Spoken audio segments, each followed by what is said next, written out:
My name is Maria Andrews, and this is my public school experience. I'm in the Youth Apprenticeship Program through Manitowoc County, and I'm a CNA.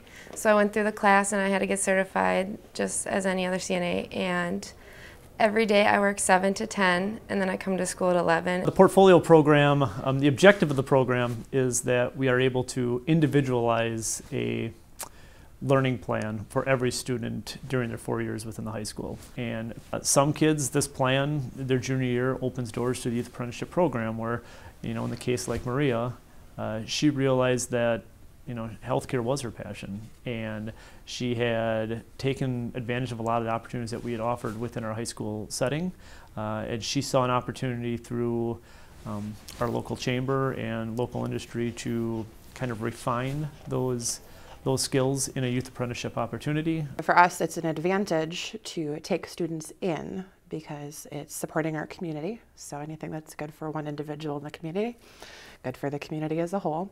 But it's also allowing that student to get a head start on their career. We want to see our students educated, but we want them going down the right career paths that fit that student.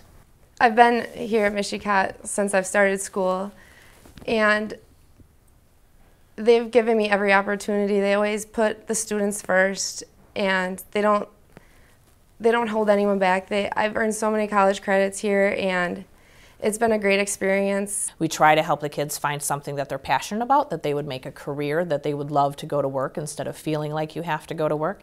So it doesn't matter if they're going into the workforce or into the military or technical college or four-year college. We're trying to get their story and their plan, and then we match up their classes with that. I'll be a step ahead of everyone, not with only the college credits, but like career experience, real-world experience with the portfolio.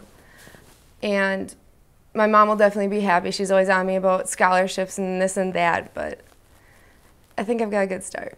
She's definitely an individual that knows what she wants, and it's refreshing. It's refreshing to see. And like I said, we've got 300 Marias walking around our building that, because of this process, know what they want. They walk across that stage in May and know what the next steps are. They're not wondering, oh, what am I going to do tomorrow? They know what they're doing tomorrow, and that's been our goal throughout the entire process.